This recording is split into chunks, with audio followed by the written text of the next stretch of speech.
Hello friends. तो आज के लेक्चर में हम पढ़ने वाले हैं इंक्रीमेंट और डिक्रीमेंट ऑपरेटर के जो भी प्रोग्राम्स होंगे उन प्रोग्राम्स का ओवरफ्लो देखेंगे। डेटा कैसे फ्लो हो रहा है, एक ऑपरेंड का खुद को अपडेट करके देखेंगे। वेरिएबल का वैल्यू अपडेट करो और उसको किसी और में असाइन करना है, और उसमें इंक्रीमेंट और डिक्रीमेंट ऑपरेटर में इनबिल्ट करके हम लोग प्रोग्राम देखेंगे कि आउटपुट कैसे देता है, इंक्रीमेंट ऑपरेटर डिक्रीमेंट ऑपरेटर काम कैसे करता है। जो भी आपके कोडिंग से सवाल होंगे सारा आज कन्फ्यूजन मैं दूर करने वाला हूँ। और जो कंपनीज में क्वेश्चन किए जाते हैं इंक्रीमेंट और डिक्रीमेंट ऑपरेटर से रिलेटेड और इंटरव्यूज में पूछे जाते हैं जो सवाल, उन उन्हीं के जैसे उन्हीं टाइप से कॉम्प्लेक्स प्रोग्राम मैं इंक्रीमेंट और डिक्रीमेंट ऑपरेटर का आज मैं आपको बताने वाला हूँ। और सारा कॉन्सेप्ट मैं आपको क्लियर कर देने वाला हूँ। आज के बाद से आपको कभी भी इंक्रीमेंट और डिक्रीमेंट ऑपरेटर में कोई सा भी कन्फ्यूजन कभी भी नहीं होगा। आप बस मेरा आपसे इतना ही रिक्वेस्ट रहेगा कि आप कभी भी जरा सा भी एक सेकेंड के लिए भी एक मिनट के लिए भी स्कीप मत करना, क्योंकि हर एक लाइन में मैं आपको हर एक मिनट में मैं आपको बताते जा रहा हूँ कि ये जो वैल्यूज़ ऑपरेंड का जो वैल्यूज़ रहेगा वो कैसे फ्लो करते जा रहा है, कैसे खुद को अपडेट करते जा रहा है, और डेटा खुद का चेंज कैसे कर रहा है, प्रिंट कब कर रहा है और इंक्रीज कब कर रहा है, डिक्रीज कब हो रहा है और डेटा कब दे रहा है, वेरिएबल का वैल्यू यूज कब होने वाला है और कब वेरिएबल का वैल्यू चेंज होने वाला है, मैं सारा हर एक लाइन में बताने वाला हूँ। इसलिए आप इस वीडियो को स्किप ना करें और देखते जाएं। और देखते हैं पूरा प्रोग्राम के हेल्प के साथ और उसका आउटपुट के साथ समझेंगे और पूरा प्रॉपर वे में समझेंगे। आज के बाद से आपका कभी भी इंक्रीमेंट और डिक्रीमेंट ऑपरेटर में कन्फ्यूजन नहीं रहेगा, ये मेरा वादा है। ओके फ्रेंड्स, तो देखिए फ्रेंड्स, ये है हमारा कंपाइलर। यहाँ पे हम लोगों ने क्या करा, पहले से कोड करके रखा क्या कि हमारा टाइम सेव रहे, क्योंकि मैं केवल समझाने में टाइम स्पेंड करना चाहता हूँ और हमारा जो भी जितना भी ज़्यादा समय लगेगा वो बस इन सारे कॉम्प्लेक्स जो कैसे डेटा फ्लो हो रहा है उसको बताने में टाइम स्पेंड करें, ताकि हमारा वीडियो भी ज़्यादा लंबा ना बने। ओके फ्रेंड्स, तो देखिए हमारा ये जो प्रोग्राम है, इंट ए इक्वल टू 10 लिए हैं, इंट बी इक्वल टू 20 लिए हैं। प्रिंट एफ का कमांड है हमारा परसेंटाइल डी। हमने यहाँ पे स्लैश टी लगाया है। स्लैश टी इसलिए लगाया है ताकि ये जो दो वैल्यूज़ को प्रिंट करे उनके बीच में एक टाइप का स्पेस दे। ओके, और स्लैश एन हमने यूज किया है ताकि ये जब भी एक प्रिंट आउटपुट दे तो लाइन दूसरा चेंज करके दूसरा आउटपुट दे, उसके बाद फिर इसमें भी लाइन चेंज कर दे, लाइन चेंज कर दे। तो आप देख सकते हैं कि मैंने इंक्रीमेंट और डिक्रीमेंट का जो बनाया है प्रोग्राम, वो कि काफ़ी कॉम्प्लेक्स लग रहा है कि इसमें यहाँ पे A = 10 असाइन करा, B = 20 असाइन करा, उसके बाद इनमें क्या कर दिया है कि इनमें भी जब आउटपुट आ रहा है उनमें भी माइनस माइनस प्लस प्लस फलना फलना झकना ढिकाना सब लगा हुआ है। देखो, आप देख सकते हैं कितने कॉम्प्लेक्स है। तो मैं इसे ही आप लोगों को समझाने वाला हूँ कि कैसे इसका आउटपुट आएगा। फ्रेंड्स, क्या आप गेस कर सकते हैं कि इसका आउटपुट क्या आने वाला है? ज़रा थिंक करके बताओ। क्या आप सोच सकते हो इसका आउटपुट क्या आने वाला है? नहीं ना? चलो मैं आपको बताता हूँ, पहले इसको रन कर लेते हैं। ओके फ्रेंड्स, तो मैं चलता हूँ इसका टर्मिनल पे और इसको रन करते हैं।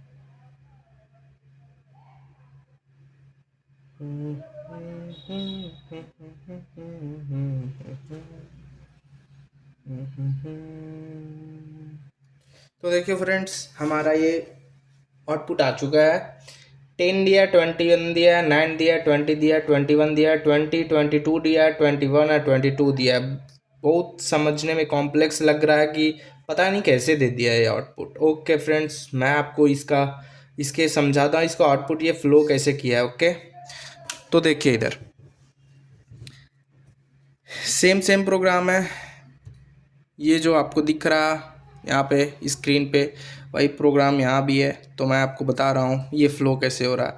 मेरा A = 10 है, ये B = 20 है। ओके, सबसे पहले वो जो आएगा कंपाइलर इधर से आएगा, यहाँ पे उसको मिलेगा A-, ये यहाँ पोस्ट डिक्रीमेंट है। Post decrement minus minus. Post decrement क्या करता है, पहले ए का वैल्यू यूज कर लो, बाद में डिक्रीज कर दो, एक से डिक्रीज कर दो। ओके, तो पहले यूज कर लिया, मतलब यहाँ पे जो आउटपुट आएगा वो क्या आएगा, 10 था ना, 10 था, a इक्वल टू 10 है, तो यहाँ पे 10 आउटपुट पहले आ जाएगा। ओके, इसमें 10 दे देगा। अब क्या बोल रहा है, बाद में उसका वैल्यू अपडेट करना है। पहले वैल्यू यूज कर लो, पहले वैल्यू यूज कर लो, बाद में उसको एक माइनस कर दो। तो अब क्या हो जाएगा इसका वैल्यू फ्रेंड्स, घटा के 9। अब मेरा जो मेमोरी में ए का वैल्यू स्टोर रहेगा वो 9 रहेगा। अब देखते हैं नेक्स्ट में। नेक्स्ट में क्या है, इसको मिला प्लस प्लस बी। अब बोला प्लस प्लस बी को आप प्रिंट करो, तो बी का वैल्यू क्या है फ्रेंड्स, 10 है। अब यहाँ आ गया प्री इंक्रीमेंट, बी के पास है प्री इंक्रीमेंट। प्री इंक्रीमेंट मतलब पहले आ गया, ये पहले इंक्रीज करने बोल रहा है। जब अगर पहले लगा हो तो पहले इंक्रीज करने बोलेगा, और अगर बाद में लगा हो तो बाद में बोलेगा। ओके, तो पहले बोल दिया पहले इंक्रीज करो फिर वैल्यू यूज करो, तो पहले इसका वैल्यू को हम इंक्रीज कर लेते हैं 1 से, और ये हो गया 21। अब जो इसका वैल्यू देगा, बी का वैल्यू जो प्रिंट होगा यहाँ पे, पहले इंक्रीज कर दिया मैंने, अब क्या बोल रहा है, बी का वैल्यू प्रिंट कर दो। तो इंक्रीज करने के बाद इंक्रीज कर दिया, अपडेट कर दिया, अब वैल्यू इसको प्रिंट करेंगे, देगा इसका 21। आप टर्मिनल में देख सकते हो 10 आउटपुट दिया है और 21 आउटपुट दिया है। ओके फ्रेंड्स, यहाँ पे देखो ये 10 दिया है और यहाँ पे 21 दिया है। अब नेक्स्ट पे चलते हैं। प्रिंट एफ का कमांड मिला है परसेंटाइल डी। पहले उसको मिला है ए प्लस प्लस। ए प्लस प्लस कहने का मतलब ये पोस्ट इंक्रीमेंट मिला है। अब पोस्ट इंक्रीमेंट मिला है मतलब बाद में मिला है। अब बाद में मिला है, बोल रहा है पहले वैल्यू यूज कर लो, बाद में उसको क्या करना, इंक्रीज कर देना। तो पहले का वैल्यू क्या था, हमारे पास पहले का वैल्यू 9 था, तो बोल रहा है पहले का वैल्यू यूज कर लो और बाद में इसको इंक्रीज कर दो। इसको नहीं, इसको इंक्रीज कर दो, पहले का वैल्यू यूज कर लो, अब बाद में का वैल्यू 1 से इंक्रीज कर दो। तो अब कर दिया यहाँ 10, ठीक है, 10 कर दिया। इसका आउटपुट देगा यहाँ पे 9। आप यहाँ टर्मिनल में देख सकते हो आउटपुट यहाँ आया है 9। ओके, अब इसमें चलते हैं, माइनस माइनस बी मिला उसको। अब माइनस माइनस बी मिला, पहले माइनस माइनस मिला, मतलब आप बोल रहा है तुम पहले ही एक घटा लो। अब 21 था फ्रेंड्स, तो इसको पहले ही घटा लिए तो हो गया 20। अब पहले ही घटा लिए उसके बाद यूज करो, पहले घटा लो, पहले घटा लिए 20, अब उसके बाद बोल रहा है यूज कर लो। अब यूज कर ले रहा हूँ तो 21 से 20 हो गया, उसके बाद अब 20 को यूज कर ले रहा हूँ। देखो फ्रेंड्स, यहाँ पे मेरा आउटपुट में 20 भी आ चुका है। ओके, अब देखो नेक्स्ट में फिर से क्या बोल रहा है, ए को हम लोग अपडेट कर रहे हैं। मैंने बताया कि ये ए जो है वो वेरिएबल है, बी भी वेरिएबल है, इन लोग अपने आप को वैल्यू चेंज कर सकता है, ये वेरी कर सकते हैं। ओके, तो ये खुद को अपडेट कर रहा, A equal to B plus plus कर रहा। बी का वैल्यू क्या था फ्रेंड्स, 20 था, बी का वैल्यू 20 था, मतलब है, तो यहाँ पे 20 तो आएगा, पर यहाँ पे मेरा इंक्रीमेंट ऑपरेटर भी लगा है। कौन सा ऑपरेटर लगा हुआ है, पोस्ट इंक्रीमेंट ऑपरेटर लगा हुआ है। पोस्ट यानी पहले वैल्यू यूज कर लो, बाद में उसको इंक्रीज कर देना, पहले वैल्यू यूज कर लो, बाद में उसको इंक्रीज करना। तो पहले वैल्यू क्या था 20, तो 20 हम लोग यूज कर लिए, अब बाद में इसको इंक्रीज कर देने बोल रहा है। ठीक है, इसको 20 से अब 21 कर दिए। ओके, अब क्या हो गया मेरा a इक्वल टू 20, तो a में क्या मेरा रह गया, अब 20 रह गया। अब a में मेरा 10 नहीं रहेगा, यहाँ a को हम लोग अपडेट करके 20 कर चुके हैं, तो अब a में मेरा 10 नहीं रहेगा, अब a में रहेगा मेरा 20। ओके, अब a इक्वल टू 20 हो चुका। अब b को भी अपडेट कर रहा है, यहाँ देखो b equal to a minus minus है, b equal to a minus minus है, तो a का वैल्यू क्या है 20 है फ्रेंड्स। अपडेटेड वैल्यू देखो, जैसे जैसे लाइन बाय लाइन जाते जाता है वो अपडेटेड वैल्यू यूज करते जाता है, प्रीवियस वाला कभी यूज नहीं होता, आप ध्यान रखना। बी को क्या कर रहा, ए को अपडेट कर रहा है 20 को, ए, और यहाँ पोस्ट डिक्रीमेंट लगा हुआ है। ए का वैल्यू 20, बोल रहा है पहले हमको यूज कर लो उसके बाद डिक्रीज कर देना एक, तो 20 था तो 20 इसमें ही, बी में भी 20 होगा। अब बोल रहा है कि हमको एक घटा देना, कौन, बी को नहीं घटाना फ्रेंड्स, याद रखें जिस भी ऑपरांड के साथ लगा रहेगा ऑपरेटर वही वेरिएबल का वैल्यू चेंज होगा। जिस भी ऑपरेटर, जो भी ऑपरेटर इंक्रीमेंट हो या डिक्रीमेंट हो, जिस भी ऑपरांड के साथ लगा रहेगा उस ऑपरांड का वैल्यू चेंज होगा। ए का वैल्यू चेंज होगा, ना कि बी का। मतलब ये जो हम लोग बाद में एक डिक्रीज कर दे रहे हैं तो वो हमारा जाके बाद में बी में चेंज नहीं होगा, वो हमारा ए में ही होगा। जिसके साथ लगा होगा उसी का वैल्यू चेंज होगा। ओके फ्रेंड्स, तो यहाँ पे मेरा क्या हो गया, 20 था। अब ए में क्या कर दे रहा, यूज तो कर लिया, फिर अब इसको बाद में घटा दो। अब ये हो गया 19, किसका वैल्यू, ए का वैल्यू हो गया मेरा 19। ए का वैल्यू ही हमारा चेंज होगा, ना कि बी का वैल्यू में एक घटेगा। याद रखिए एक बात, जिसके साथ जिस भी ऑपरेंड के साथ ऑपरेटर अटैच है, यानी पोस्ट इंक्रीमेंट डिक्रीमेंट, उसी ऑपरेंड का वैल्यू वेरी करेगा। यहाँ जैसे मैंने बी प्लस प्लस था ना, पर ए में मेरा 20 आ रहा था। ओके, तो 20 यहाँ पे स्टोर कर दिया मैंने, और बी यहाँ पे बाद में इंक्रीज करना था, तो हमने जाके ए में इंक्रीज नहीं किया था 21, हमने यहाँ पे बी में 21 किया। फ्रेंड्स याद रखिए ये चीज़, हमने यहाँ बी में इंक्रीज किया है 21। ओके फ्रेंड्स, तो जिस भी ऑपरेंड के साथ लगा रहेगा उसी का वैल्यू वो चेंज करेगा। अब यहाँ ए का वैल्यू क्या है, प्लस प्लस ए का वैल्यू खुद को अपडेट कर रहा प्लस प्लस ए में। ए का वैल्यू क्या था, अब प्री इंक्रीमेंट है, यानी पहले इंक्रीज कर दो, पहले 19 से पहले इसको 20 कर दो। अब बोल रहा है अब हमको यूज कर लो, तो ए इक्वल टू 20, तो हमारा ए इक्वल टू 20 यहाँ भी है, ए इक्वल टू 20 यहाँ भी है। अब काट के इसको 20 भी कर दोगे, कोई दिक्कत नहीं है। चलो अपडेट हो रहा है तो अपडेट ही करते हैं। ए इक्वल टू अब 20 आ रहा है, तो ए इक्वल टू 20 हो गया हमारा। ओके फ्रेंड्स, अब हम लोग देखते हैं यहाँ पे कि ये प्रिंट एफ का कमांड दिया हुआ है, तो प्लस प्लस ए है, मतलब पहले बढ़ाना है। ये 20 है तो इसको पहले बढ़ाना है, ए में है प्लस प्लस इसीलिए 21 पहले बढ़ाना है, अब यूज करना है, पहले बढ़ाना है अब यूज करना है। तो ये जो आउटपुट देगा वो देगा हमारा 21। आप देख सकते हो फ्रेंड, यहाँ पे हमारा आउटपुट में 21 है। ओके, और नेक्स्ट में अब हम देखते हैं, इसमें प्रिंट एफ परसेंटाइल डी है यहाँ पे। अब बोल रहा है बी को प्लस प्लस करनी है, बी को प्लस प्लस करनी है, पर बाद में करनी है, ये बात याद रखे। पहले यूज कर लो फिर उनको स्क्रीज कर लो। तो b का वैल्यू 21 है, तो पहले यूज कर लेंगे यहाँ पे 21, फिर एक से b को इंक्रीज करना है 22। ओके, ये हो गया 22b, और ये यहाँ पे आउटपुट देगा 21। अब प्लस प्लस ए है, तो a में पहले प्लस प्लस लगा हुआ है, तो पहले 21 से ये हो गया 22, पहले इंक्रीज कर दो, सॉरी यहाँ पे पहले आउटपुट नहीं देगा, पहले यहाँ पे इंक्रीज कर लेगा 22, खुद को पहले इंक्रीज कर लेगा 22, उसके बाद यहाँ पे आउटपुट देगा 22। आप देख सकते हो यहाँ पे मेरा 20 दिया है रिजल्ट, और यहाँ पे 22 रिजल्ट दिया है।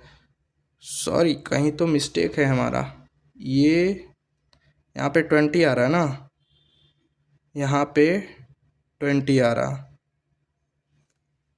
हमने कहाँ मिस्टेक करा, यहाँ से देखते हैं। b इक्वल टू हमारा यहाँ 20 आ रहा, तो मिस्टेक 4 कहाँ से रहा,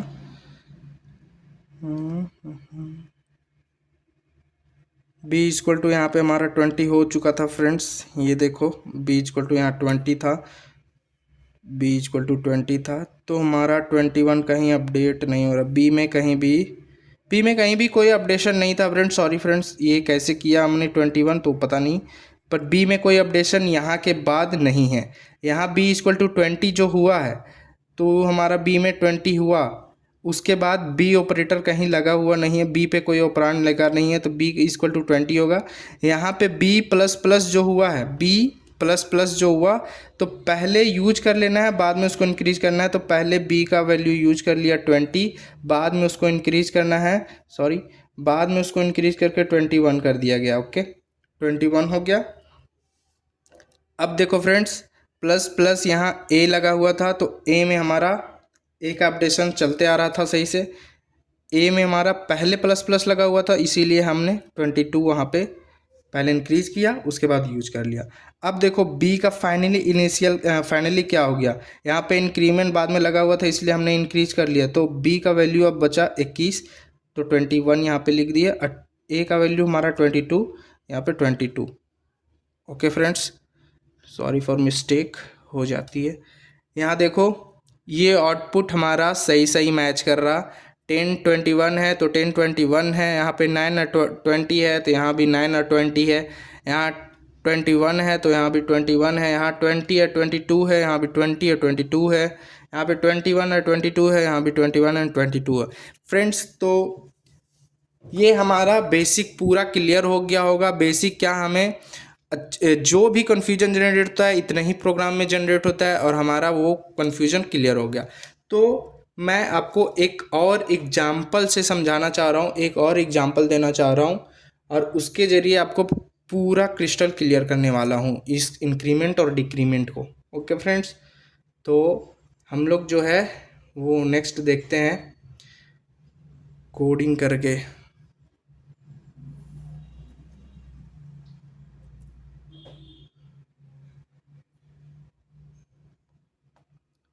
तो मैं इसी में करने वाला हूँ फ्रेंड्स।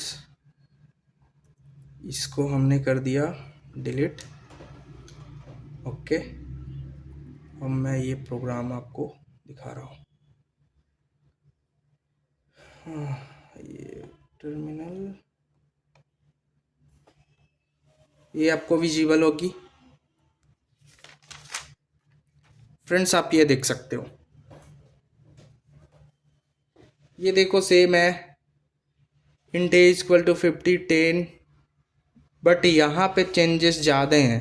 ओके फ्रेंड्स, ए को अपडेट किया, फिर ए को अपडेट किया, फिर बी को अपडेट किया, फिर बी को अपडेट किया, फिर बी को अपडेट किया, यहाँ आके फिर उनमें ऑपरेटर लगा के चेंज किया, उसके बाद लास्ट में प्रिंट किया। तो ये बेहद ही अच्छी सवाल है, इनको आप समझ जाओ बेहतर तरीके से तो आप प्रॉपर समझ जाओगे। इसको पहले मैं रन करवा के आपको दिखा दे रहा हूँ कि फ्रेंड्स इसका आउटपुट हमारे लिए बहुत ज़रूरी है, ताकि हम रनिंग में आपको बेहतरीन तरीके से समझा सकें। ओके फ्रेंड्स, तो ये देखिए 11 50 49 11 12 9 12 9 ऐसा जनरेट किया है ये हमारा आउटपुट। ओके, हम यहाँ से समझते हैं कैसे आया। a इक्वल टू 50 है, okay, b equal to 10। a equal to हमारा 50 था, b इक्वल टू 10।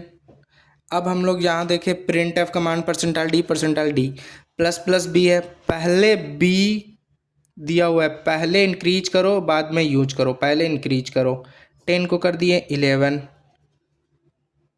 अब उसको यूज करो, यहाँ पे देगा 11। ओके, अब नेक्स्ट में मिला a माइनस माइनस, पहले यूज कर लो बाद में घटा दो, पहले यूज कर लो बाद में घटा दो। तो पहले 50 है तो 50 हम लोग यूज कर लेते हैं, 50 हम लोग यूज कर लिए, बाद में बोला घटा दो, 49 इसका हो गया अब। ओके फ्रेंड्स, नेक्स्ट में देखते हैं a प्लस प्लस, हमारा देखिए यहाँ पे आउटपुट में भी 11 है और ये 15 है, 50 है। ओके, अब a प्लस प्लस बाद में प्लस प्लस मतलब पहले यूज कर लो बाद में उसको इंक्रीज कर देना, तो 49 है हमारे पास यहाँ पे, तो 49 यहाँ आउटपुट देगा a के पास। अब बोल रहा है उसको बाद में इंक्रीज कर देना, बाद में इंक्रीज कर दिया। ओके, मैंने इसे 50 कर दिया। ओके, अब यहाँ बोल रहा b माइनस माइनस, पहले यूज कर लो बाद में एक b में घटा देना, पहले यूज कर लेते हो, 11 है उसके बाद यूज कर लिया, अब उसको क्या बोल रहा है एक घटा दो, अब हमने उसको 10 कर दिया, b का वैल्यू मेरा 10 हो गया। ओके, अब यहाँ देखो अपडेशन में a equal to B plus plus कर रहा, a को अपडेट करके b प्लस प्लस कर रहा, b का वैल्यू क्या है हमारा 10, पहले यूज कर लो बाद में b को 1 बढ़ा देना, पहले b का वैल्यू यूज कर लो बाद में b का 1 बढ़ा देना। 10 था तो हमने 10 कर दिया। अब a में क्या होगा, अब यहाँ इंक्रीज भी करने बोल रहा है, बाद में इंक्रीज करने बोला ना, तो 11 मैंने कर दिया, b का वैल्यू 11 हो गया, a का वैल्यू मेरा अब 10 हो गया। देखो यहाँ अपडेट हुआ 10 से, अब a का वैल्यू हो गया मेरा 10। ओके फ्रेंड्स, अब a इक्वल टू फिर से अपडेट हुआ, बोल रहा b माइनस माइनस करनी है, हमारे पास b का ये वैल्यू नहीं देखनी है, हमारे पास देखनी है b का ये value. Okay friends, a equal to b minus minus हो गया, तो डायरेक्ट यहाँ पे जाएंगे, b 11 था, पहले यूज कर लो बाद में उसको घटा देना, पहले यूज कर लेते हैं 11, बाद में अब b को फिर से घटा के 10 कर दिया मैंने। ओके फ्रेंड्स, बोल रहा ये इतना इतना कर लिया, a इक्वल टू मैंने अपडेट किया 11, अब a को 11 फिर से कर देना। ओके फ्रेंड्स, अब b equal to B plus plus बोल रहा, b को b प्लस प्लस करनी है, पहले b का वैल्यू ही यूज कर लो, बाद में b को इंक्रीज करना। पहले b का वैल्यू यूज कर लो, बाद में इंक्रीज करना। तो b का वैल्यू क्या था मेरा, 11 था यहाँ पे, नहीं नहीं नहीं सॉरी 10 था, ये तो इसका आउटपुट है, इसका आउटपुट है 11, मेरे पास 10 है। तो बोल रहा पहले यूज कर लो 10, बाद में इसको अपडेट कर देना। क्या होगा बताओ फ्रेंड्स, बाद में इसको अपडेट करना। तो पहले हमने यहाँ 10 तो लिख दिया, ओके, बाद में ये अपडेट हो जाएगा। अब भी हमारा a इक्वल टू ये 10 ही रहेगा, बाद में ये अपडेट होगा, अभी आप भूल जाना, बाद में ये अपडेट होगा। अब अपडेट पहले हम लोग 10 लिख लिए, तो b equal to 10 no, b equal to 10। अब बोल रहा b को 11 कर दो, बाद में अपडेट कर दो। चलो ठीक है, मैंने इसे बाद में अपडेट कर दिया, b इक्वल टू 11 हो गया, असाइन भी हो गया, बाद में अपडेट भी हो गया। b का वैल्यू ऑलरेडी 10 हो चुका था, बाद में फिर ये अपडेट कर देगा खुद को 11, ओके। अब b equal to a minus minus, b equal to a minus minus, a में अब चेंजेस करनी है और b का भी चेंजेस होगी। a का वैल्यू क्या है, 11 है, ओके फ्रेंड्स। तो बोल रहा पहले यूज कर लो, बाद में b को एक घटा देना। तो okay friends, b equal to 10, b equal to 10, बाद में घटा दो इसको, ये भी हो गया मेरा 10। अब फिर से बोल रहा b equal to a plus plus, b equal to a plus plus, b का वैल्यू क्या है, जो भी है, पर a से मतलब है a प्लस प्लस, a बाद में प्लस करनी है, ओके। a का वैल्यू पहले यूज कर लो यहाँ 10, अब बाद में इसको बढ़ा देनी है, एक हो गया 11। सारी कन्फ्यूजन देखो फ्रेंड्स कितना है, 10 10 10 यहाँ पे साथ में आ जाए तो सारी कन्फ्यूजन इसी में क्लियर हो जाएगा आपका। b equal to a plus plus है, a में हम लोग इंक्रीज कर दिए बाद में, पर b को a का वैल्यू पहले यूज कर लिए, ओके। अब हम लोग देखते हैं यहाँ आउटपुट, बोल रहा है प्लस प्लस a करो, मतलब पहले इंक्रीज करो, बाद में उसका एक वैल्यू दे दो। ध्यान रखें फ्रेंड्स, पहले बोल रहा उसको इंक्रीज कर लो, बाद में यूज करना। तो 11 से ये हो गया 12, 11 से ये हो गया 12, अब यूज करेंगे तो हम लोग हो जाएगा 12, ओके, इस जगह पे। अब माइनस माइनस भी है फ्रेंड्स, पहले घटा लेना है, बाद में उसको यूज करनी है, पहले घटा लेना है, बाद में उसको यूज करना है, ओके फ्रेंड्स। तो हमारे पास क्या था, हमारे पास एक b का वैल्यू क्या है, 11 है, हमारे पास b का वैल्यू 11 है, ओके फ्रेंड्स। तो 11 को एक घटाएंगे तो 10 हमारे पास हो जाएगा। नो नो, यहाँ पे तो b इक्वल टू 10 किया था ना, सॉरी, b इक्वल टू जब 10 किया तो वो 10 होगा ना, हमने इसको अपडेट नहीं किया था, याद रखें फ्रेंड्स। हमने जो यहाँ पे बोला था ये 10 कर देगा, पर बाद में खुद को अपडेट करके 11 करेगा, ओके, जो कि हमने नहीं किया। फिर b इक्वल टू यहाँ पे a माइनस माइनस था, तो a का वैल्यू 10 था, तो 10 इसमें ले लिया, तो उसको हम लोग 10 फिर किए नहीं थे, यहाँ पे 10, फिर वो गया बोला a equal two plus plus 10 लेना है, तो फिर हमने नहीं लिया, और यहाँ पे 10 असाइन हो गया b में, तो हमने वो असाइन नहीं किया था। फिर से एक b का वैल्यू 10 हो गया, बोल रहा है माइनस माइनस, तो पहले घटा लो, तो ये पहले घटा के 9 हो गया, मतलब पहले घटा के 9 हो गया, बाद में यूज करो, पहले घटा लो 9 कर लिया, बाद में यूज कर लिया 9 हो गया, ठीक है। तो यहाँ आएगा आउटपुट 12 एंड 9, यहाँ देखो आप 12 आउटपुट दिया और यहाँ पे आपका 9 आउटपुट दिया। अब वापस बोल रहा है ए का वैल्यू हमको दो, बी का वैल्यू दो, ए का वैल्यू हमारा 12, अब बी का वैल्यू हमारा 9, ए का वैल्यू हमारा क्या हो गया 12, बी का वैल्यू हमारा 9। फ्रेंड्स, तो ये था सारा कन्फ्यूजन का जड़। Thank you friends.